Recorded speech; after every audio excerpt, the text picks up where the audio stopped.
Poukoumel FM, dans un instant, le journal.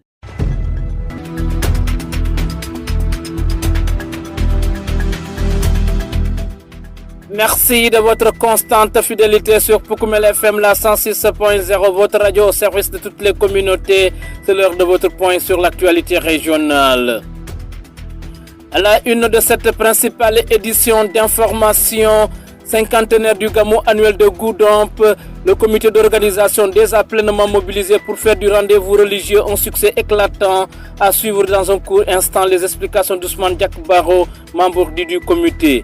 Dans ce même chapitre, la Tabaski 2026 se prépare activement à Kolda. La région estime ses besoins en moutons à 25 000 têtes. Goudomp, une cinquantaine de jeunes formés à l'entrepreneuriat féminin et juvénile pour lutter contre le chômage et stimuler le développement local. Et puis, dans l'actualité sportive, championnat de montée en D2, le Goudomp Basket Club joue ce samedi à domicile avec Bignona. Le coach de cette équipe, Fagnon du Barantakunda, appelle à une mobilisation massive pour lancer la saison. Voilà pour le sommaire. Le journal avec Younous Baro. Et Samay Abdou Diédiou est à la mise en onde. À Goudomp, un forum consacré à l'entrepreneuriat féminin et des jeunes s'est tenu jeudi 23 avril 2026 à la Maison des Femmes, réunissant une cinquantaine de participants. Objectif, renforcer leurs capacités pour favoriser l'emploi et le développement local. Cette initiative portée par les services départementaux de l'action sociale et du ministère de la Famille de Goudomp est rendue possible grâce à l'appui financier de HI, Humanité et Inclusion. Écoutez à ce sujet Rose Koli, Madame Manga, directrice du Centre de promotion et de réinsertion sociale, et Aminata Sonko, Madame Mandian, chef du service départemental de la famille de Goudomp. On s'est réunis aujourd'hui avec les jeunes dans le cadre d'un forum accompagné par HI, la direction de la famille aussi, et l'action sociale, qui va parler avec les jeunes sur l'entrepreneuriat, la création d'emplois des jeunes. Le choix de cette thématique, c'est pour essayer de stimuler les jeunes, pour ne pas rester là à attendre un emploi bien créé de l'État, mais pour que tout un chacun d'entre eux puisse entreprendre par les moyens qui sont déjà là, disponibles au niveau local, et promouvoir au bien-être de chacun d'entre eux. Voilà une journée très riche en échanges. Aujourd'hui, quelles sont les fortes recommandations donc à l'endroit de ces participants? Les recommandations, que les jeunes puissent s'approcher des services techniques qui sont là. Chacun en ce qui le concerne, dans le domaine dont il intervient, pourra accompagner chacun dans ce qu'il entreprend. Que l'on aille vers l'information et que l'on ne reste pas tout à fait inerte dans son coin et que l'on ait aussi le courage de formaliser nos structures, nos entreprises. Aussi petite que soit, c'est une entreprise qui est là, disons, qui a de la valeur. Il faut se faire connaître et ne pas avoir peur des taxes, des impôts qui sont là, parce que c'est pour la plupart du temps, on n'a pas de financement. Donc aussi, on se formalise, c'est payer des impôts. Donc il faut avoir une vision un peu plus large des choses qu'on a pour pouvoir dépasser les obstacles qui sont là. Parce que quand on n'est pas connu, on ne peut pas avoir de bénéfices, on ne peut pas avoir de financement. Les différentes étapes de la formalisation ont été présentées, à savoir les papiers à fournir, les roues et rouages par où il faut passer, et les différentes structures qui peuvent nous aider. Et on a été sensibilisés aussi sur les différentes arnaques qui peuvent se présenter à nous.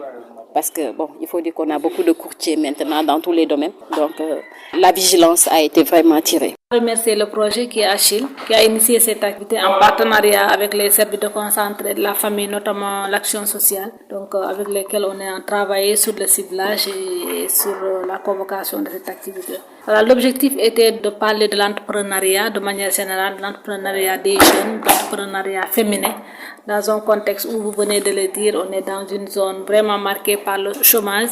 Donc ces activités de ce genre-là permettent aux jeunes non seulement de savoir ce que c'est réellement l'entrepreneuriat et comment avoir accès surtout au papier formel, c'est-à-dire le linéaire registre de commerce qui leur permet d'accéder à ce statut d'entrepreneur-là, mais aussi comment les orienter vers les services étatiques qui sont concernés par ces thématiques-là, mais surtout de les orienter vers la recherche de financement qui constitue souvent un frein dans la mise en place de leurs entreprises. À l'instant, Rose Colli, directrice du Centre de promotion et de réinsertion sociale, et Aminata Sonko, chef du service départemental de la famille de Goudomp, et le revenait sur le forum consacré à l'entrepreneuriat féminin et des jeunes tenu jeudi 23 avril à la Maison des femmes de Goudomp, des propos recueillis par votre serviteur. Vous écoutez les informations sur Poukoumel FM, la 106.0. La radio qui vous informe juste est vrai. Chapitre religion à présent, cinquantenaire du Gamou annuel de Goudomp, chef-lieu de département. Cet événement religieux musulman est prévu les 7 et 8 mai 2026. À quelques semaines de ce grand rendez-vous, le comité d'organisation est déjà à pied d'œuvre pour en assurer le succès éclatant. Ousmane Diak Baro, membre du comité d'organisation, nous en dit davantage au micro de Poukoumel FM. Merci beaucoup. L'organisation du Gamou de cette année est exceptionnelle. Il s'agit du cinquantenaire. Le Gamou de Goudomp vient de boucler ses 50 ans de pratique et d'existence. Alors cette année, nous avons décidé d'innover. Au lieu de prendre une seule journée pour organiser le Gamou, non, cette fois-ci, nous avons décidé de prendre 2 journées.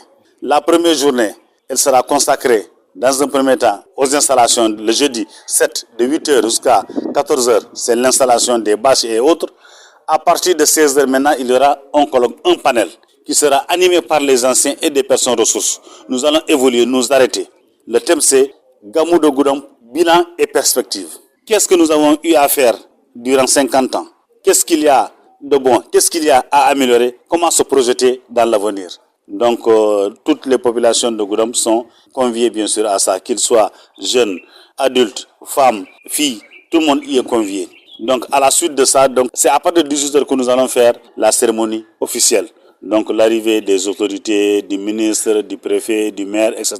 Et c'est en ce moment-là, ça sera l'occasion pour nous de poser nos doléances. Après la seconde journée, ça sera le vendredi 8, la journée proprement dite. Cette fois-ci, on va démarrer par une consultation médicale. Nous avons discuté avec nos amis de Dakar qui sont en train de voir des médecins. Avec bien sûr, on ne peut pas parler de santé sans pour autant consulter le chef du district sanitaire ici, M. Dr Barjia, que nous saluons de passage, qui a accepté volontiers bien sûr de nous accompagner pour la réussite de cette journée. Donc ça sera le vendredi de 8h jusqu'à 14h. Après, on va observer une pause pour aller à la prière.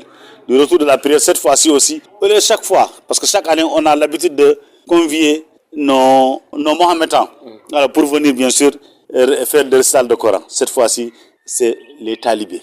On a convié les Dara afin qu'ils nous amènent leurs élèves qui vont maintenant faire le récital de Coran à la place. Ça sera de 15h jusqu'à 18h. Après 18h, on se libère par des prières et la conférence religieuse proprement dite va commencer à partir de 20h, 22h jusqu'à l'aube. Justement, pour le succès éclatant de cet événement, aujourd'hui, quel appel à l'endroit de toute cette force vive de Goudomp? Voilà, donc nous appelons tout le monde, toutes les couches à venir, parce que c'est une phase d'évaluation. Peut-être beaucoup n'ont pas vécu depuis le début, mais d'autres sont là qui ont vécu depuis le dernier. Ce sont des témoins oculaires qui viendront nous dire exactement, voici comment nous avons entamé à organiser le Gamou de Goudomp. Voici ce que nous faisons, voici là où nous sommes. Ensuite, la jeune génération va prendre le relais, parce que maintenant, il faut songer au développement. Tout acte que les gens se posent doivent aboutir bien sûr au développement. Donc ça sera un moment qui permettra à tout le monde de venir évoluer, donner son grain de sel, et on va aller ensemble pour voir exactement qu'est-ce que concrètement le Gamou de Goudomp peut contribuer au développement de Goudomp. Donc c'est tout le monde qui est convié, que l'on soit jeune, vieux, adulte, c'est tout le monde. Machallah. Ousmane Diak Baro, membre du comité d'organisation du Gamou annuel de Goudomp, qui évoque les préparatifs du cinquantenaire de cet événement religieux d'envergure prévu les 7 et 8 mai prochains. Toujours en religion et maintenant direction à Kolda pour parler de la Tabaski 2026 qui arrive à grands pas dans la région. Le besoin en moutons est estimé à 25 000 têtes réunies en CRD, comprenez par là comité régional de développement préparatoire. Les autorités ont pris des mesures pour organiser les points de vente et prévenir tout dysfonctionnement. De leur côté, les éleveurs sont invités à régulariser leurs dettes afin d'accéder au financement, précise le directeur régional de l'élevage, Dr Mamadou Lamine Diallo. Il est au micro de Pape Kayali Badji. C'était le CRD préparatoire pour la Tabaski 2026 et à travers ce CRD, on a fait le bilan de la Tabaski de 2025 qui a été une réussite totale puisque l'objectif qu'on avait fixé en termes d'approvisionnement en moutons de Tabaski était de 20 000 têtes et la région avait enregistré plus de 50 000 têtes de moutons. Donc l'objectif a été dépassé. Et les mêmes dispositions ont été prises pour la préparation de la Tabaski de 2026, notamment avec la validation d'un plan d'action. Et pour le plan d'action, c'est d'abord la phase préparatoire préparatoire. Le gouverneur a donné des instructions pour les services concernés, notamment les services de l'élevage, l'assainissement, la CENO, la Sénélec et tous les autres services pour accompagner les points de vente de la région de Kolda. À Kolda, on avait 11 points de vente en 2025 et on compte reconduire ces points de vente-là. Ces points de vente-là seront accompagnés en termes d'électricité, en termes d'eau, en termes de sécurité, mais également en termes d'aliments de bétail pour accompagner un peu l'alimentation du bétail. Toutes les dispositions sont en train d'être prises par l'autorité, notamment le gouverneur, pour en tout cas une réussite totale de la préparation de la Tabaski 2026. Pour cette année, on a augmenté. L'objectif fixé est de 25 000 têtes. Et la raison, on a fait une évaluation sur les 4 ans. On a commencé en novembre 2021, mais l'évaluation a commencé en 2022, en 2026, avec la progression, l'accroissement en tout cas de la population. Donc on a jugé nécessaire d'augmenter l'effectif en termes de moutons de Tabaski au niveau local, la production locale, mais également de l'extérieur avec les autres races. Donc l'objectif pour cette année-ci est de 25 000 têtes pour la région de Kolda. C'est le FONSAP qui appuie ou bien qui accompagne les éleveurs pour le financement des projets Tabaski. Et le FONSAP a dit que pour toute activité confondue, il faut un taux de remboursement de 70% pour être financé. La première chose en tout cas à régler, c'est d'abord de financer très tôt les projets parce que la Tabaski, ça se prépare. Et nous avons suggéré au FONSAP de diligenter le financement des projets 3 à 4 mois avant la Tabaski. Nous exhortons également les éleveurs à faire tout pour rembourser les financements. Pour Koumel FM, le journal des sports. Une seule note à retenir dans le cadre du championnat de montée en deuxième division. Le Goudon Basket Club reçoit ce samedi 25 avril 2026 le Bignona Basket Club. À quelques heures de cette rencontre, le moral est au beau fixe du côté de l'équipe fagnon du département de Goudomp. Trouvé en pleine séance d'entraînement, l'entraîneur de l'équipe affirme que la montée reste leur principal objectif cette saison. C'est pourquoi Ansoumana Mané invite les populations de Goudomp à sortir massivement ce samedi pour soutenir leur équipe et l'aider à bien entamer le championnat. Il lance également un appel aux autorités pour un accompagnement en faveur du rayonnement du club. Nous l'écoutons. Bon, en fait, nous avons le championnat deuxième division. Inch'Allah, le 25, nous allons démarrer. Nous allons recevoir l'équipe de Bignona Basket Club ici à Goudomp. Bon, il y a grand préparé. Je vais seulement mon effectif. Sama jour yi bëre mooy booy yu ma formé fii am nañ bac ñoom ñëpp dem nañ j'ai que quelques éléments ici 6 à 7 personnes rek ñoo fi nekk bon mais woo naa leen comme ça ñoom tamit ñuy entraîné mais xam nga équipe tamit pour mu dëgër ñi nekk Dakar ak ñi nekk fii bu ñu amoon moyen dañ leen woo ñu ñëw même bu dee une semaine là on s'entraîne ensemble pour ñu mën a xam suñu système de jeu yi mais bon mooy ni des na bon c'est difficile quoi vraiment mais ñu ngi koy waaj ak doole ñu koy waaj ak doole quoi. état bi moral bi mu ngi baax quoi. waaw moral bi mu ngi fi comme d'hab rek quoi bon Goudomp man équipe bi wóolu naa ko wax dëgg fa yàlla quoi moral mi ngi fi comme daaw parce que daaw kii wu nañu ñu dem ba 3e position ñu ne 3 équipes ñu dem ba dernier moment bon ils ont dit que ni 2 équipes mooy dem mooy benn bu Bignona bi ak benn équipe bu Ziguinchor mais inchallah j'y crois bien que ni dinañ egg tournoi monté à Dakar bu neexee yàlla. voilà tey loo am di ko wax population bi ndax ñu ñëw pousser équipe bi le 25 ndax ngeen mën a gagner seen premier match. bon comme ni ma ko yàgg dalee wax surtout les autorités. autorités dañuy war a gëstu parce que ils sont là bu ñuy ne Goudomp maanaam lépp lu fi daw ñu ne autorité ñoo fi ñëw Goudomp basketteur dañ ciy présenté wu kon donc pourquoi pas autorité du ñu mën a jàppale.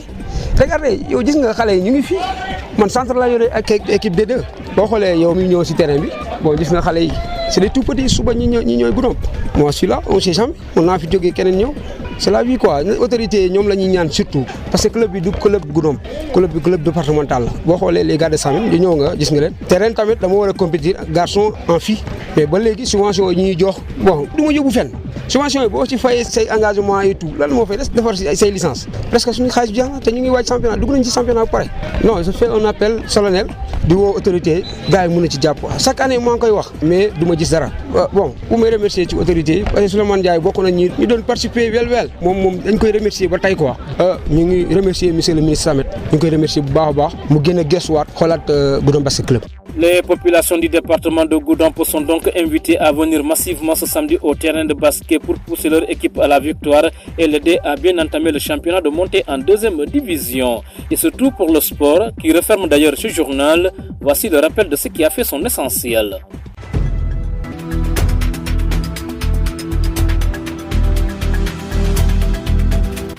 Cinquantenaire du Gamou annuel de Goudomp, le comité d'organisation déjà pleinement mobilisé pour faire du rendez-vous religieux un succès éclatant. Vous avez suivi les explications d'Ousmane Diak Baro, membre du comité. Dans ce même chapitre, la Tabaski 2026 se prépare activement à Kolda. La région estime ses besoins en moutons à 25 000 têtes. Goudomp, une cinquantaine de jeunes formés en entrepreneuriat féminin et juvénile pour lutter contre le chômage et stimuler le développement local. Vous avez également suivi tous les détails. Et puis dans l'actualité sportive, championnat de montée en D2, le Goudomp Basket Club joue ce samedi à domicile avec Bignona. Le coach de cette équipe, Fagnon du Balantakunda, appelle à une mobilisation massive pour lancer la saison. Vous avez également entendu Ansoumana Mané. À la mise en onde, il y avait Abdou Diédjou que nous remercions infiniment. Édition présentée avec un immense plaisir par Younous Baro. Merci à tous de l'avoir suivi. Place à présent à la version mandingue.